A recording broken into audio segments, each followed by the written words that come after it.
Boa noite a quem está nos assistindo. Hoje nós temos a satisfação de receber a empresa Mateler para nos apresentar a saúde e negócios ocasionado pela pandemia do coronavírus. Eu vou chamar o Marcelo, o convite é um dos sócios proprietários da Mateler. Marcelo, boa noite. Boa noite, doutor Sé, tudo bem? Tudo na paz, por enquanto, melhor. Marcelo, hoje nós temos esse encontro com as pessoas que estão nos acessando sobre essa live, um relatório feito por você, junto com a tua empresa. Nós vamos dividir, nós temos 1 hora para apresentar esse relatório, nós vamos dividir em 3 partes, tá, Marcelo? Primeiro, com o overview do setor, na qual nós vamos conversar a respeito de algumas coisas, o impacto da Covid-19 nos setores de operadora, prestadores de serviço, e laboratórios, farmácias e medicina. E, por último, as perspectivas futuras que essa situação nos trouxe. Então, inicialmente, esse trabalho realizado por você, ele teve como base assim, as três pilares da saúde, né? Que são as operadoras de saúde, os prestadores na área de serviço e os clientes, que são as pessoas, os pacientes que esses 2 serviços atendem.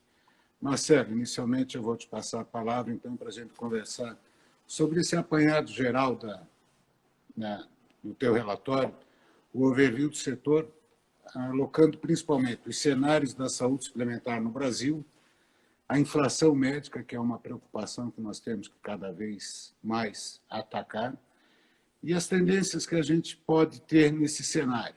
Marcelo, é contigo a palavra e eu peço às pessoas que tiverem dúvida, que estejam nos acessando, que as dúvidas, as perguntas, pelo tempo restrito que a gente vai ter, elas serão posteriormente respondidas, ou pela integração, ou pelo Marcelo. Feito? Marcelo, é contigo. Perfeito, doutor Sé. Muito obrigado pelo convite aí de toda a equipe também. Tá? Então, começando falando um pouco do overview do setor de saúde, como o senhor fez bem o comentário inicial, o setor ele é estruturado com 3 agentes. Tá? Quais são esses 3 agentes? Primeiro, são as fontes pagadoras, tá? Que na saúde privada, também conhecida como saúde suplementar, são os planos de saúde. No ambiente público é o SUS. Tá? Então, esse é o primeiro pilar. O segundo são os prestadores de serviço. Então, são os hospitais, são os consultórios médicos, são as clínicas de diagnóstico por imagem, são os laboratórios de análises clínicas. E, por fim, está o usuário final, em que é a população em geral, em que ela vai num prestador de serviço e o prestador de serviço é remunerado pela fonte pagadora, que, por sua vez, a fonte pagadora é remunerada ou pelo usuário, quando é um plano de saúde, ou pela empresa, ou através do fluxo de tributos, quando a gente fala da saúde pública. Tá? Então, esse é um primeiro ponto aí para a gente partir para esse bate-papo. Tá? Nesse cenário, Marcelo, você poderias abrir um pouco o custo da saúde hoje, arcado tanto pela parte privada quanto pela parte pública? Perfeito. A gente tem acompanhado, não só no Brasil, mas no mundo como um todo, um efeito que a gente chama de inflação médica. Tá? O que é isso? Quando a gente vê no noticiário, a inflação no Brasil foi de 13,5%, a gente está falando que os preços, na média da economia como um todo, aumentaram 13,5%. Tem setores que aumentaram mais, tem setores que aumentaram menos.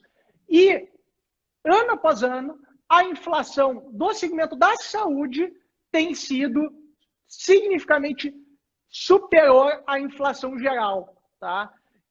Dando o exemplo dos Estados Unidos, é um efeito que tem sido, na média, 3 vezes a inflação consolidada, a inflação média do país. Tá?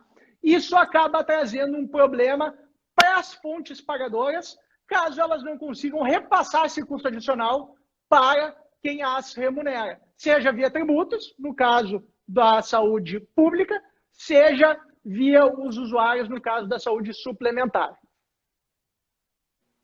Muito bem, Marcelo.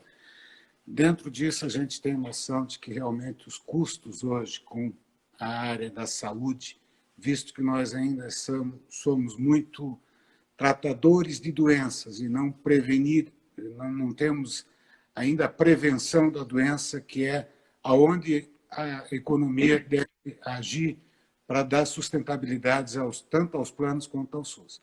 Então, esse vai ser um enfoque que a gente vai abordar mais adiante, mas nesse modelo de custos de saúde hoje, vamos pegar a parte dos prestadores de serviço. Nós temos hoje o Fee for Service, que é o modelo que nós adotamos no Brasil e é praticamente adotado no mundo inteiro, mas já existe mais algum? Essa é uma pergunta para você. Existem alguns, e esses outros modelos de pagamentos, de honorários e de serviços médicos, eles têm alguma vantagem com relação ao Fee for Service? Perfeito, perfeito. Antes, só deixa eu fazer uma consideração em relação à saúde suplementar e à saúde pública, tá? Quando a gente olha no Brasil, o SUS, ele atende bem quando o sujeito, quando o cidadão, ele tem acesso ao serviço. E normalmente, quando a gente fala da alta complexidade entra tratamentos de métodos invasivos, entra internação por CTI, o paciente costuma ter acesso e é bem tratado no ambiente público. O problema do SUS é a dificuldade do acesso na baixa complexidade. Essa baixa complexidade se dá numa consulta, num exame, e que daí, quando a gente olha para o setor privado, ele atende bem tanto na alta quanto na baixa complexidade. Tá? A questão do sistema privado, e a gente fala aí dos planos, então, do custo atrelado. Tá? A inflação médica, uma das vertentes é um modelo de remuneração. Tá? O que acontece no modelo de remuneração predominante no Brasil e no mundo? É o chamado Fee for Service, onde eu vou lá, faço um exame, ou faço uma consulta, o médico solicita um exame, eu vou lá, faço 1, faço 2, faço 3 exames e o plano de saúde paga essa conta. Tá? A gente tem um modelo que a gente não tem um incentivo para resolver o problema do paciente, dando uma saúde de qualidade, utilizando o mínimo de recursos econômicos possível. Tá? Com isso, o plano de saúde acaba tendo um custo elevado e acaba repassando isso para o usuário final. Tá? Quando a gente olha para outros modelos que ainda são iniciais mundo afora, a gente pode citar 2. Tá? A gente tem um grupo de diagnósticos relacionados, que é o quê? Eu entro no hospital, eu tenho uma dor de cabeça, existe uma estatística histórica que para solucionar um problema de dor de cabeça custa R$500. Se eu tiver um tumor de cérebro que custar R$100 mil, o hospital tem um prejuízo. Se for só me dar um Tilenol e custar R$50, o hospital tem um ganho. Então, tu resolve problemas com base em estatísticas históricas. O outro, que se chama pagamento por orçamento ajustável, é quase como se fosse uma terceirização de um serviço proprietário. Um plano de saúde pode, por exemplo, comprar todos os serviços de um hospital para atender única e exclusivamente os seus clientes, os seus beneficiários, pagando um valor fixo mensal, independente de quanto vai ser utilizado. Obviamente, de forma recorrente, anualmente, semestralmente, é se refeito este cálculo, tá? Para ver se o valor está justo para as duas partes ou não. Mas, nestes 2 modelos, se cria um incentivo de que seja solucionado o problema do usuário final, tendo a menor alocação de recursos possível. Então, nesses 2 modelos alternativos que a gente teria ao Fee for Service, nós teríamos um pouco mais de eficiência no uso tanto de material quanto de consultas médicas para tanto as operadoras quanto para o SUS, tá certo? Perfeito, exatamente isso. Exatamente isso. Então, Marcelo, dando sequência a esse overview do setor, 2 coisas a gente tem notado nesse momento de pandemia. Assim. O primeiro é a telemedicina. A gente sabe que o Conselho Federal de Medicina abriu um pouco a possibilidade da telemedicina, mas ainda não está sacramentado. É uma oportunidade de momento. Não sei se vai perdurar mais adiante ou não. E outro dado que a gente tem visto no nosso meio de trabalho é a verticalização dos serviços, das operadoras de serviço. Vamos abrir um pouco a conversa primeiro sobre a telemedicina. Qual é o impacto que isso está tendo hoje nos custos, tanto das operadoras e no benefício dos usuários? Bacana, bacana. Primeiro, assim, como o senhor bem colocou, historicamente a telemedicina ela não era permitida no Brasil. Se abriu uma exceção agora, em princípio temporária, e a maturação desse serviço vai depender muito de questões regulatórias. Quando a gente olha, por exemplo, fora do país, como por exemplo os Estados Unidos, é um serviço que tem uma penetração já bastante importante. Então, aproximadamente 45% da população americana já usou o serviço de telemedicina. Isso nos faz entender que, desde que esteja regulamentado, tem uma demanda para esse tipo de serviço. Esse serviço ele está muito atrelado à questão da inflação médica. Por quê? A partir do momento que tu tem o atendimento à distância, tu não tem a necessidade de ter muitos médicos que têm 2, 3 consultórios, ter a secretária, tu reduz o custo de operação. Essa é uma primeira vertente da redução de custo. Qual que é a segunda? Eu sou um leigo. Se eu tenho uma dor no pescoço, por exemplo, eu posso ficar na dúvida se eu devo ir num traumatologista ou num neurocirurgião. Eu não sei avaliar isso.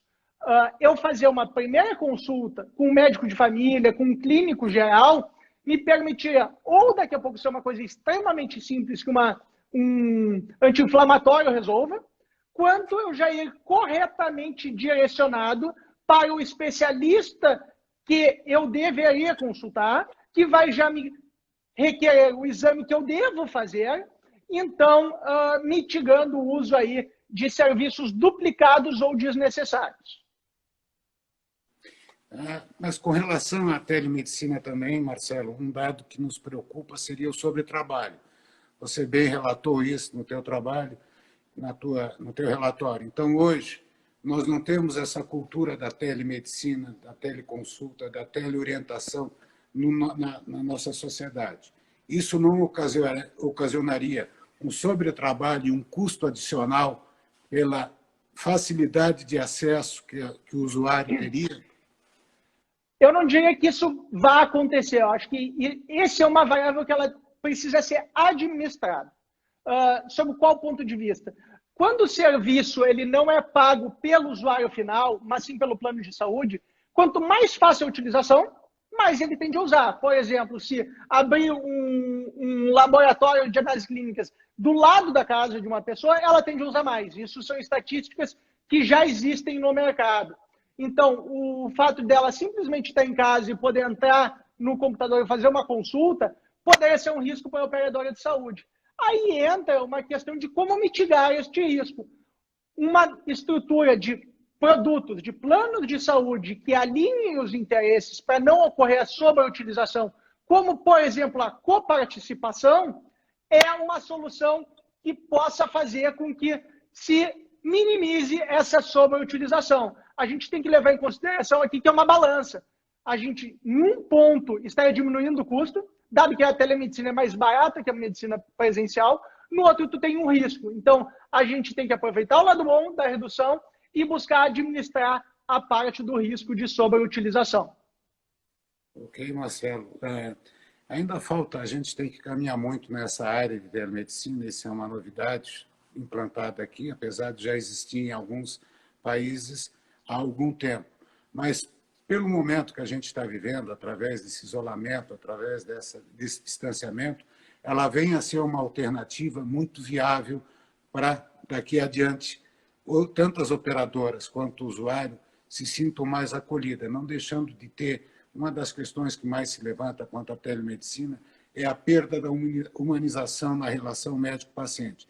Não perdendo isso, eu acho que ela agrega em muito valor, tanto para o usuário quanto para as operadoras. Agora, voltando a mais uma questão, Com relação à verticalização, que hoje a gente está presenciando muito no nosso país, e a consolidação dessa verticalização. Vamos abrir um pouco a respeito do que a gente tem visto e como é que está se comportando essa verticalização na área da saúde, Marcelo. Perfeito. Como a gente comentou antes, a gente tem um problema estrutural no país e no mundo, que é a inflação médica. Parte do motivo de existir da inflação médica, além do aumento da população, do envelhecimento da população, que também são variáveis relevantes, está no modelo Free for Service, onde a gente tem um conflito de interesse. Porque eu, que sou paciente, eu não pago pelo exame que eu uso. O médico que solicita o exame também não paga. E a parte que paga o plano de saúde, ele não tem muita ingerência sobre a utilização e pela solicitação do número de exames e qualidade de exames por parte dos médicos, tá? Daí surge quais que são as alternativas para a gente diminuir o custo da saúde suplementar. Uma delas é a verticalização. A partir do momento em que o plano de saúde ele detém um laboratório de análises clínicas, ele detém uma clínica de diagnóstico por imagem, ele detém um hospital, ele consegue ter um maior controle da sinistralidade e, com isso, mitigar custos. Essa é uma vertente. A outra vertente é um eventual ganho de escala. A partir do momento que tu tem diversas operações, tu reduz, tu dilui custos fixos. Então, uma outra vantagem. Com isso, tá, tu também tem um benefício para o paciente de estar realizando todos os seus procedimentos de saúde dentro de um ecossistema único, com informações integradas. Hoje, a jornada do paciente na saúde ela não é muito atrativa. Tem que ligar para um lugar para marcar um exame, ligar para outro para marcar outro exame. Às vezes vai no médico, pede um exame, vai no outro, pede um exame semelhante e não tem um centro integrado. A partir do momento que tu tem a verticalização, tu tem a informação também centralizada. Tá? Então, isso falando um pouco de verticalização. Agora, como isso pode ser feito? Pode ser feito tanto a fonte pagadora, o plano de saúde, abrindo operações, abrindo hospitais, abrindo laboratórios, abrindo clínicas de radiologia, quanto adquirindo operações que já existem. Não é do dia a dia de planos de saúde que ainda não tem a ponta de prestação de serviço, não está dentro do seu know-how. Então, a aquisição de uma empresa já existente é sim uma alternativa. Ok. Marcelo, com relação a esse panorama geral da saúde no Brasil, as oportunidades elas estão aí, né? Principalmente nós vimos gradativamente tendo essas incorporações dentro do nosso sistema de saúde e com esse momento de exceção que a gente está vivendo, realmente isso foi acelerado.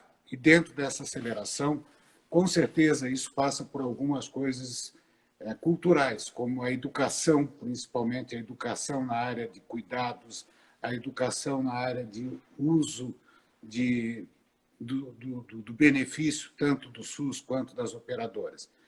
Mas vamos partir agora para o impacto que essa Covid, que esse momento de exceção nos trouxe.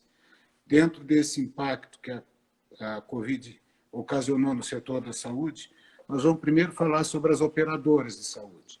A gente já viu que a verticalização é uma tendência, né, atual e crescente, através de aquisições, de fusões ou a própria construção de serviços próprios. Mas vamos abrir um pouco mais.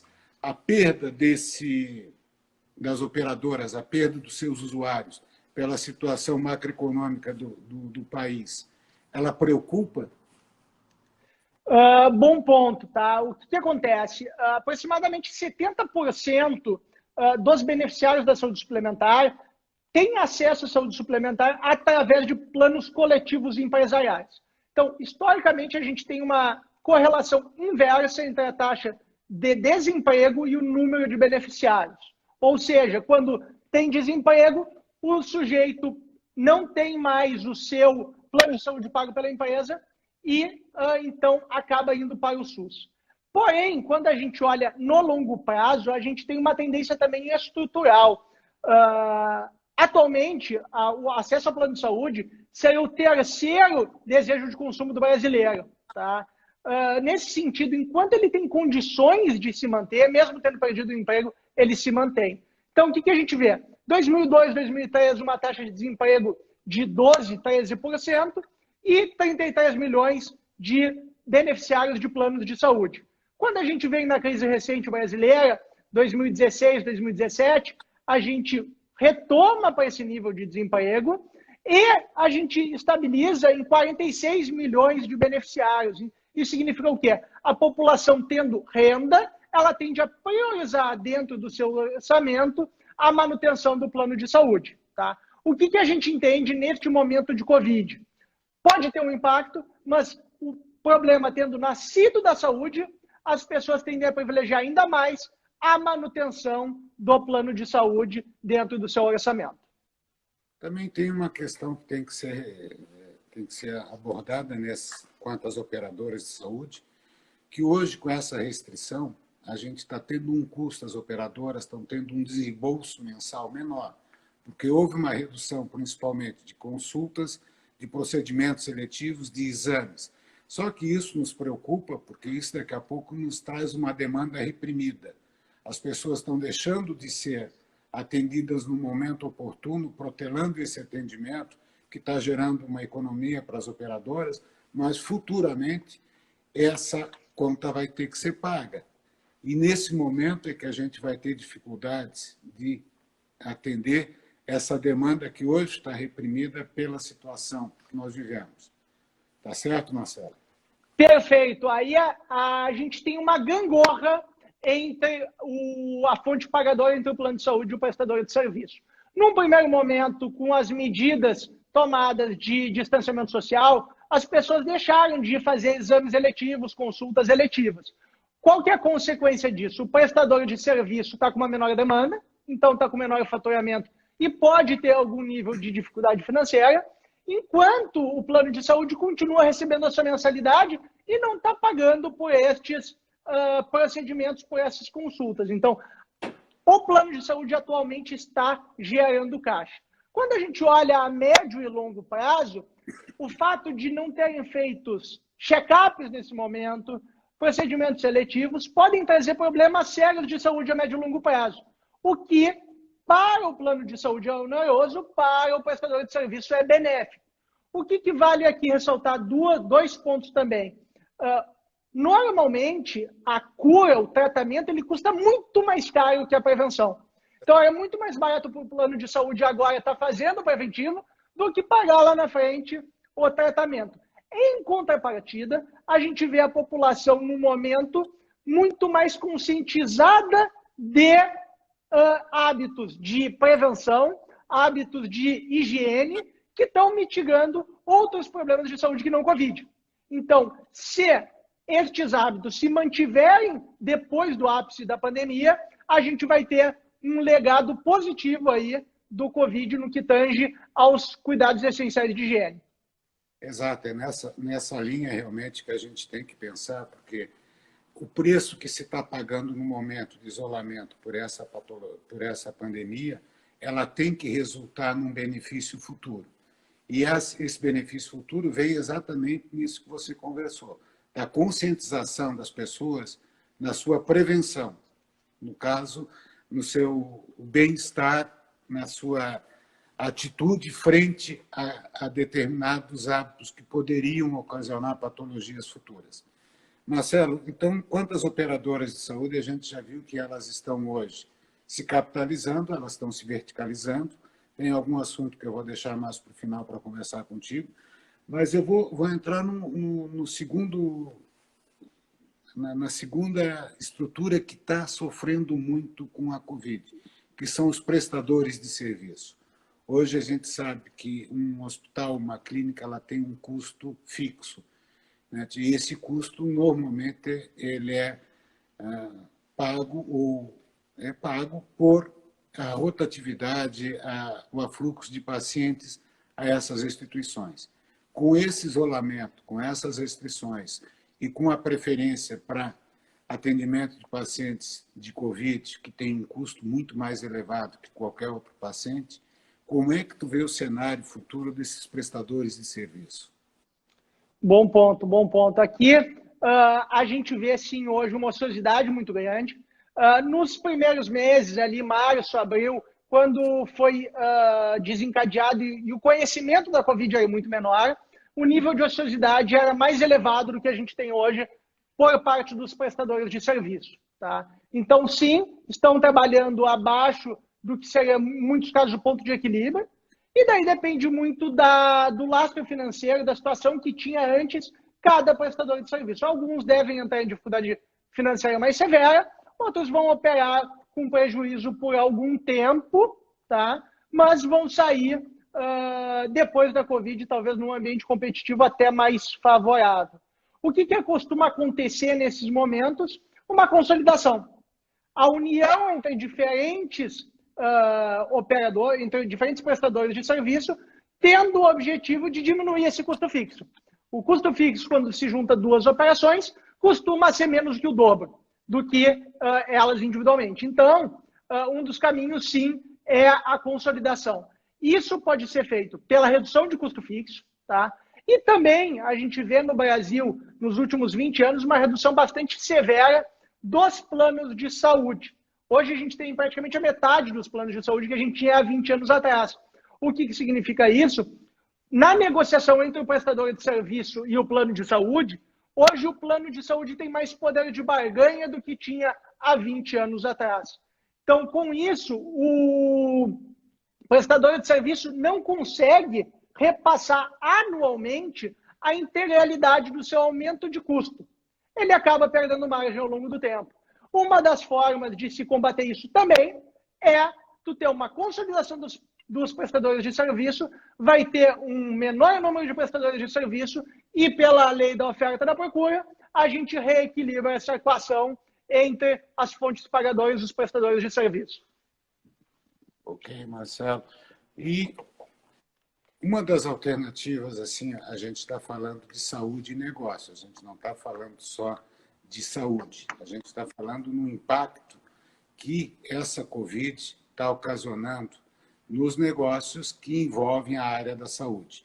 Então, dentro das perspectivas futuras, né, a gente já abordou alguns itens, mas como é que fica algumas coisas específicas com relação a novos entrantes nessa área, principalmente as clínicas populares, Marcelo? O que acontece? As clínicas populares, elas são um modelo de negócio relativamente novo, elas se expandiram muito nos últimos 10 anos. Tá? E qual que foi o nicho de mercado que elas vieram atender? Tá? Quando a gente olha daí de novo que a saúde ela pode ser vista sobre a alta ou baixa complexidade, na saúde suplementar e tradicional, o sujeito ele é bem atendido na alta e na baixa complexidade. Mas tu tem um custo financeiro elevado. Quando a gente olha para o SUS, tu é bem atendido na alta complexidade e tu tem uma dificuldade de ter acesso ao atendimento na baixa complexidade. Isso a gente vê aí nos noticiários, muitas vezes, meses, anos de fila para conseguir acesso a uma consulta com um especialista. Então, como que se posicionaram essas clínicas populares? Um atendimento para o público que hoje é atendido pelo SUS. Ele não concorre diretamente com o plano de saúde, porque o sujeito que tiver condições, ele prefere ter assistência privada completa. Tá? Então, ele acaba pegando o mercado dos planos do SUS. O que depende para uma melhora da qualidade do SUS, que seria uma ameaça para as clínicas populares? Um maior investimento governamental. Quando a gente olha tanto no âmbito federal, quanto estadual, quanto municipal, na maior parte dos estados e municípios brasileiros, uma situação fiscal extremamente apertada, não tem espaço para maior endividamento também do Estado brasileiro e, com isso, dificilmente vão ter maiores investimentos na área da saúde. Aumenta, então, o potencial de atendimento das clínicas populares que cresceram de forma bastante significativa na última década e tende a se consolidar quando a gente olha 5, 10 anos para frente. Então, nesse ato que existe entre as operadoras, que têm um custo elevado, e o SUS, que tem uma dificuldade de atendimento básico, tu acha que uma oportunidade de negócio hoje está inserido dentro das clínicas populares? A tendência é elas se estabelecerem nesse mercado? Sem dúvida. Sem dúvida, e aqui eu faço um link com o que a gente comentou da telemedicina. Qual que é uma barreira de crescimento das clínicas populares?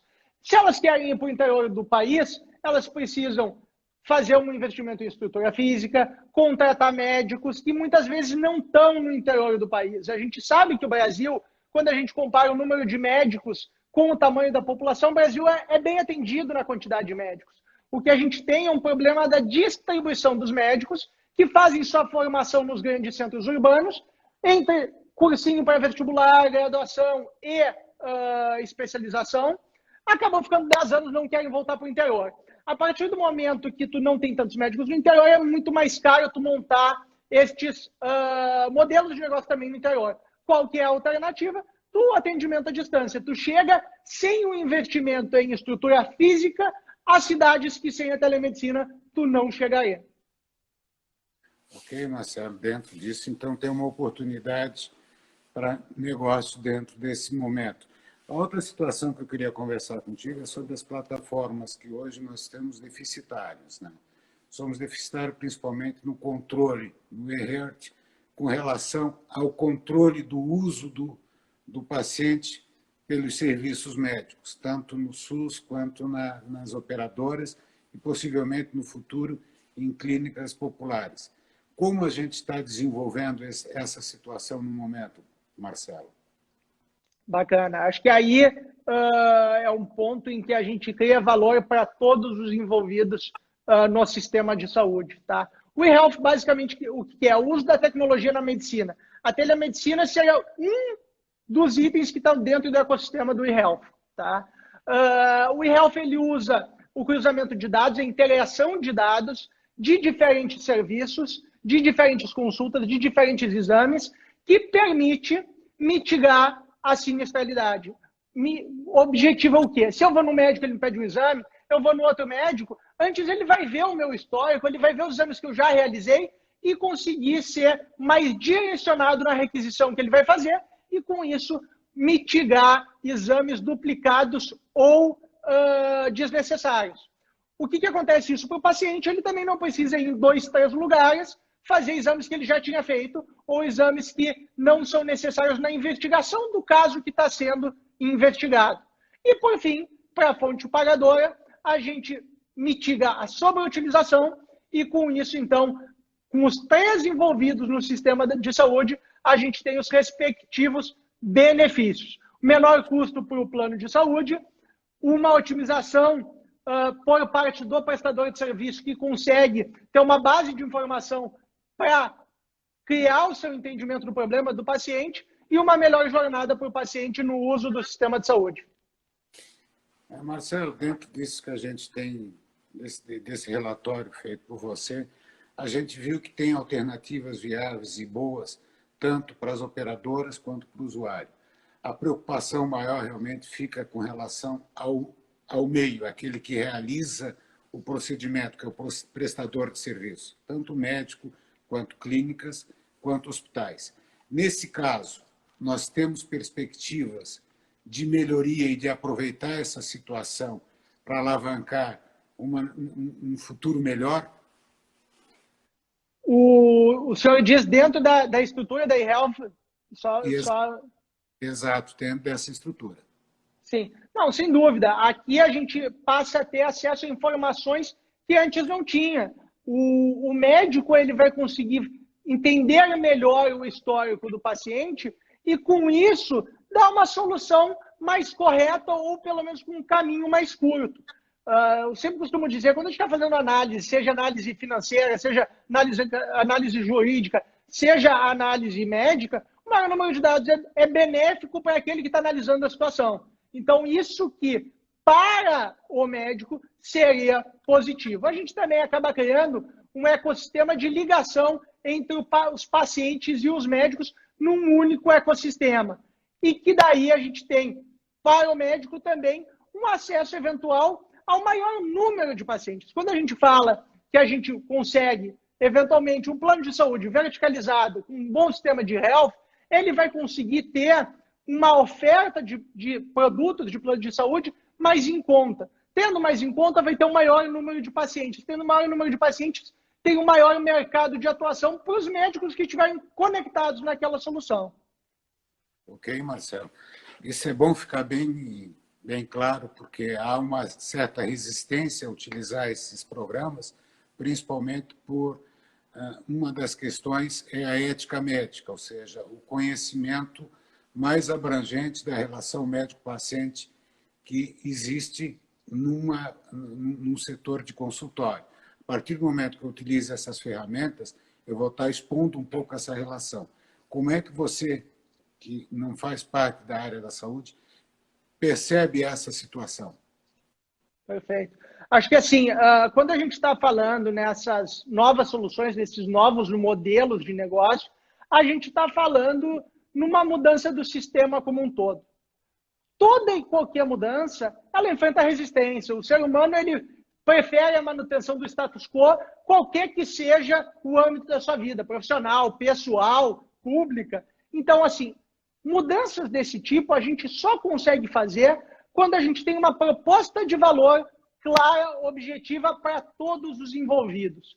Um sistema desse, se não tiver uma boa proposta de valor para o médico, se a menor sombra de dúvida, ele não fica de pé, a gente não vai ter a ponta do prestador de serviço. Então, de novo, a gente volta, um menor custo para o usuário, uma melhor jornada para o paciente, uma menor sinistralidade para o plano de saúde e um ambiente de trabalho com maior número de potenciais pacientes por médico. Aqui a gente buscaria alinhar. Isso não é uma coisa fácil, não é uma coisa que acontece para noite por dia, mas é um movimento inexorável. Uma coisa é certa, não adianta querer manter o sistema atual com a inflação médica no nível que está, que ela é insustentável. Qual vai ser a adaptação ou o conjunto de adaptações? Isso o tempo vai dizer. Talvez seja um conjunto da verticalização, com a mudança do sistema de cobrança, mas inexoravelmente vai passar por uma adaptação, e essa adaptação ela só fica de pé tendo uma proposta de valor para todos os envolvidos. Claro, no que tange a qualidade de atendimento, tem questões regulatórias que também precisam ser observadas para garantir até mesmo que a pessoa que está do outro lado ali do vídeo é realmente o médico que eu estou contratando. Ok, Marcelo, isso é salutar a gente abordar esses assuntos, que às vezes isso passa por uma quebra de paradigma, uma mudança de cultura que hoje está arraigada dentro de alguns setores da área médica. Então, dentro disso que a gente está discutindo, né, eu gostaria, sim, de conversar contigo mais abrangentes sobre oportunidades que esse setor, principalmente esse setor de prestadores de serviços, eles têm nesse momento. Qual é a oportunidade que tu está vendo? É uma mudança de gestão, são incorporações, são negociações que hoje a gente não está habituado a realizar, porque aonde vai impactar realmente vai ser nos prestadores de serviço, ou através da verticalização, da implementação de serviços próprios. Qual é o futuro que tu preconiza, principalmente para o prestador de serviço, hospital, clínica? Perfeito. Antes eu gostaria de voltar aqui, só falar um pouco assim das tendências de longo prazo para os prestadores de serviço. O Brasil ele tem uma população em crescimento, um crescimento menor do que no passado, mas ainda em crescimento, e uma população em processo de envelhecimento.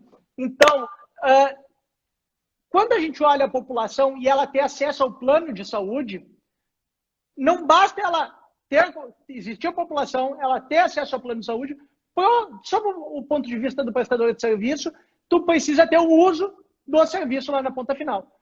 Uma população de maior idade tem um maior uso dos serviços de saúde, tanto que os planos de saúde custam mais caro conforme vai avançando a idade. Então, a gente tem aqui uma questão demográfica estrutural que cria um ambiente extremamente convidativo para o investimento nos sistemas de saúde. Tá? Um segundo ponto. Quando a gente olha a proporção da população brasileira que tem acesso ao plano de saúde, está em 25%. É muito abaixo de outros países do mundo. Tá? Então, tem um potencial de crescimento nisso aí.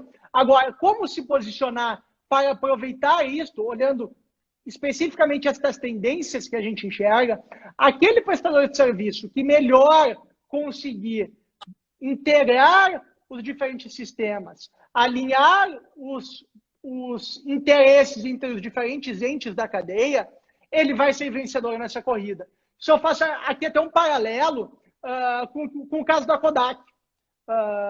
Muitas pessoas conhecem esse caso. A Kodak foi quem inventou a câmera digital. E ela achou que não deveria levar adiante. Por quê? Porque isso poderia matar o seu negócio de máquinas de filme. O tempo passou, era uma tendência que ia acontecer de qualquer forma, como de fato aconteceu, e a Kodak acabou sumindo. Então, a questão da adaptação aos modelos de negócio, ela vai acontecer. Quem melhor se adaptar a isso, trazendo soluções que criem valor, de novo, para todos os entes, são aqueles que devem ser vencedor deste crescimento que a gente vê por motivos estruturais ligados a questões demográficas. Ok, Marcelo, tem uns questionamentos que estão aparecendo de algumas pessoas que estão nos vendo, e uma das pessoas está questionando a proposta de valor. Primeiro, vamos identificar o que é valor. Valor é a manutenção da saúde ou é a correção da doença? Isso é um dado que a gente está vivendo nesse momento, que a medicina preventiva é aquela que não trata a doença, é aquela que evita as doenças. Então, nesse sentido, é que a gente tem que começar a ter o foco nesse momento de realmente estabelecer, daqui para frente, a prevenção. Que a prevenção, primeiro, ela tem um custo menor, ela traz um benefício maior, ao passo que a correção da patologia, ela pode ter um custo maior e uma consequência que às vezes não é aquela esperada. Então, nesse sentido de proposta de valor que está sendo colocado, dentro das operadoras nós já temos um alinhamento. Dentro dos usuários, nós temos que educar, nós temos que orientar. E dentro dos prestadores de serviço, esse nós vamos ter que modificar o modo que vinha sendo trabalhado até o momento, para que haja, nesse sentido, uma melhora no relacionamento e um ganho, tanto da área do usuário quanto da área do prestador de serviço. Para isso, a gente tem algumas coisas que foram alocadas aqui por você, que eu acho que, nesse momento, a gente tem que começar a ter atitude. As coisas elas estão acontecendo, a gente está percebendo, mas a inércia, às vezes, impede que as pessoas comecem a tomar as atitudes necessárias. Então, nesse sentido, eu gostaria de que tu abrisse um pouquinho, mostrasse um pouco qual é o custo que a gente tem hoje com a saúde.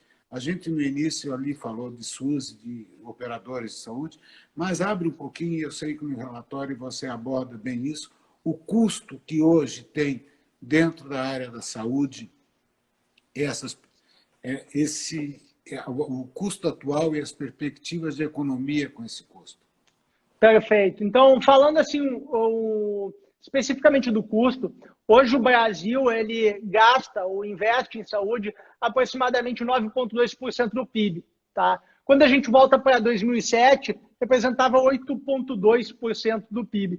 E o Brasil não é dos países que mais investem em proporção do PIB. Estados Unidos, por exemplo, gasta praticamente o dobro do que isso.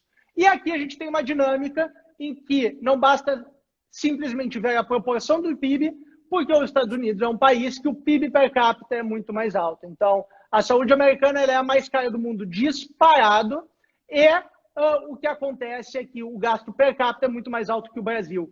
O médio dos países da OCDE é gastar o triplo do que a gente gasta no Brasil com saúde. Tá? E daí falando tanto do âmbito privado quanto do âmbito da saúde suplementar. Tá? Dos 9,2% do PIB que se gasta em saúde no Brasil, 3,9% é na saúde privada, 5,4% é por governos. Então, a gente vê que a saúde privada ela custa mais caro por habitante do que a saúde pública. Isso por quê? Porque a gente tem 25% da população que tem acesso à saúde privada e ela representa praticamente 40% do custo. Tá? De novo, é um cenário que ele é insustentável e que ele vai sofrer adaptações nas diferentes instâncias.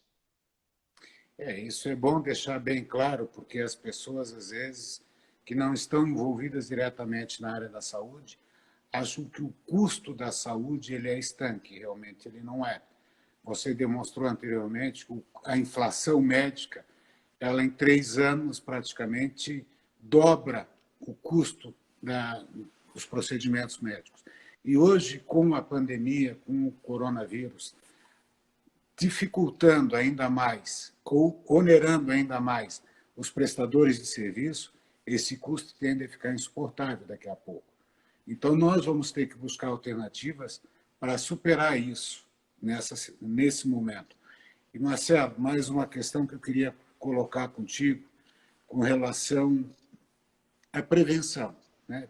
A gente sabe hoje que o custo médico é muito alto e a prevenção, através da telemedicina, ela tem um papel importante daqui para frente? Sem a menor sombra de dúvidas, de novo, a prevenção é muito mais barata que o tratamento, em qualquer instância, pública ou privada. Então, todos os mecanismos que se dedicarem à prevenção, eles também estão combatendo a inflação médica. Então, vamos dar um exemplo, eventualmente uma empresa que faça um acordo com um plano de saúde para fornecer o serviço da saúde suplementar para os seus funcionários, em que ela seja obrigada que a cada 6 meses cada funcionário faça um check-up, por exemplo, ou cada ano, independente de qual prazo vai se definir isso, ela tende a ter uma menor sinistralidade em termos de tratamentos futuros destes seus funcionários do que a população em geral. Isso permitiria que o plano de saúde fizesse um pacote específico para essa empresa, cobrando uma taxa por usuário menor do que seria no mercado da forma como um todo. Então, aqui a gente fala um pouco da prevenção. Quando a gente fala na telemedicina, eu volto na questão do médico, que é um médico de família, que ele é o clínico geral. Ele pode fazer uma primeira interpretação, solucionando problemas que são simples, ou então direcionando de forma correta para o especialista. Também estaremos mitigando o uso, a sinistralidade e, com isso, reduzindo o custo do sistema como um todo. Marcelo, tem uma questão que você aborda nesse relatório que impacta diretamente na inflação médica, né? E um desses fatores ele é o modelo de gestão, o modelo de governança que hoje é adotado tanto nas operadoras quanto nos prestadores de serviço. Isso é arcaico, hoje nós temos que modificar isso. Qual é a visão que você tem de modelo de governança ou de gestão, tanto para as operadoras quanto para os prestadores de serviço? Perfeito, perfeito. Quando a gente olha o número de operadoras no país, elas praticamente caíram pela metade de 20 anos. A gente saiu lá de 1.700 planos de saúde para próximo de 900. Isso quer dizer que foi feita uma consolidação, foi feito compras de operadoras, compras de carteiras? Não necessariamente. Teve operadoras de saúde que fecharam também neste meio tempo. Então, sim, quanto mais a gente avança na questão de mitigar a inflação médica, quanto mais um player for bem sucedido na adaptação dos modelos, mais pressão vai ter naqueles outros que ainda não passaram por este movimento. Então, todo e qualquer avanço no sistema de gestão das companhias, e daí eu falo tanto dos prestadores de serviço quanto dos planos de saúde, traz um benefício não só para si próprio, mas para o sistema como um todo através da concorrência. Quando alguém consegue fazer mais por menos, se o outro não fizer, o outro talvez não sobreviva. O outro acaba sendo obrigado a adaptar sua forma de administrar a sua empresa, sua cooperativa, sua associação. Então, inexoravelmente, o avanço neste tema, ele não só é uma realidade, como ele é necessário para a sobrevivência de muitas das instituições de saúde que a gente tem hoje no país. Ok, Marcelo. Então, passa por uma modificação estrutural muito ampla e uma das das questões que a gente tem abordado realmente é a educação, né? A educação tanto na parte do usuário, na racionalização do seu plano de saúde ou da sua consulta pelo SUS, quanto na não utilização de sobretrabalho, de excesso de gastos pela facilidade que as pessoas às vezes têm de fazer exames ou de consumir algum determinado benefício que um plano ou o SUS oferece. Esse é um lado, operadoras e usuários. Agora, isso acaba acarretando também uma diminuição, né, do aporte de usuários e de pacientes nos prestadores de serviço. Essa é a minha maior preocupação nesse momento. Eu sei que o viés, eu sei que as alternativas para operadoras e para o SUS está bem alocado no teu relatório.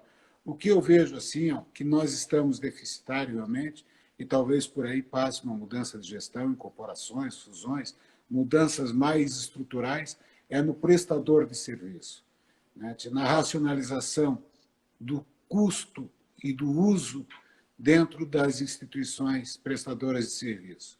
Para isso, tem algumas ferramentas que hoje estão sendo disponibilizadas. Eu gostaria que tu abordasse um pouquinho quais são essas ferramentas hoje que poderiam ajudar os prestadores de serviço a racionalizar o seu custo. Perfeito. Antes eu gostaria de voltar um pouco quando o senhor coloca que é um risco para o prestador de serviço a troca do modelo fee-for-service, por exemplo, que ia cair a demanda. Tu pode, a partir do momento que tu tira exames desnecessários ou exames duplicados, sim, é possível que se diminua o número de exames que o Marcelo vai fazer. Isso não quer dizer que vai reduzir o número de exames que o hospital vai fazer. Isso por quê? Porque outros Marcelos vão ter acesso a esse hospital que hoje não tem porque o custo é muito elevado. Hoje, de novo, a gente tem só 25% da população com acesso à saúde suplementar. Criando modelos de negócio que custem menos para o usuário final, a gente tem 75% da população que pode vir a ter acesso. Potencialmente, a gente poderia quadruplicar o nosso público-alvo. Então, ao mesmo tempo que o Marcelo vai estar fazendo menos exames, a gente pode ter 4 Marcelos fazendo esses exames. Então, eu não vejo esta questão como um risco para os prestadores de serviço, eu vejo pelo contrário. Eu vejo como uma oportunidade. Tá? Então, esse é um ponto. O outro, neste cenário, quais que são as alternativas, olhando principalmente para a parte dos prestadores de serviço? Como a gente comentou antes, os diversos prestadores de serviço, laboratórios de análise clínicas, clínicas de radiologia, hospitais, elas têm uma matriz de custo majoritariamente fixa. Isso que a gente está vendo elas sofrerem nesse momento de pandemia em que a demanda caiu abruptamente da noite para o dia. Tá? Então, uma das alternativas é a consolidação desse setor. De novo, a gente teve uma redução do número de planos de saúde, isso pressiona a margem dos prestadores de serviço, aliado a um momento de pandemia, a consolidação, a junção de diferentes operações faz com que se tenha uma otimização dos custos. Tá? Esse é um ponto. O outro, empresas prestadoras de serviços maiores, elas têm uma maior capacidade de oferecer sistemas integrados, que daí melhora a jornada do paciente, faz com que ela oferte estes serviços a custos menores, aumentando o seu leque de público-alvo. Obrigado, Marcelo. Estão me avisando aqui que a gente está com o tempo esgotado. Primeiro, eu quero te agradecer pela disponibilidade de debater um assunto tão importante, né, e tão abrangente. Possivelmente a gente vai ter continuidade dessa abordagem, eu não posso prometer, vai depender da nossa interação daqui para frente, mas, em princípio, agradecer a você, a todos que contribuíram contigo para esse relatório e te colocar à disposição, Unicred Integração, para qualquer assunto que tu ache importante no futuro a gente vir a discutir. Obrigado, tá, Marcelo? E, desde já, parabéns pelo teu relatório que eu li, eu até vou disponibilizar para mais pessoas que têm contato. E espero que essas atitudes e que esse momento que a gente viveu, realmente eles tragam um novo normal melhor para nós. Que nós tenhamos a capacidade de aprender e melhorar daqui para frente, tanto na base da operadora, quanto do prestador, quanto do usuário. Muito obrigado, Marcelo. Tá? Eu que agradeço pelo convite e eu fico à inteira disposição para debater sobre esse tema. Acho que é um tema que ele está bastante em voga agora, mas ele é importante socialmente para o país, não só nesse momento, mas em qualquer momento. A saúde é um dos principais fatores de qualidade de vida da população. Muito obrigado, Marcelo. Só quem ainda está nos ouvindo, os questionamentos que foram postados durante a nossa apresentação, eu vou responder e também vou passar para o Marcelo para ele dar a opinião dele. Certo, Fico à Marcelo? inteira disposição. Tá ok, então. Obrigado, Marcelo. Obrigado. Até mais.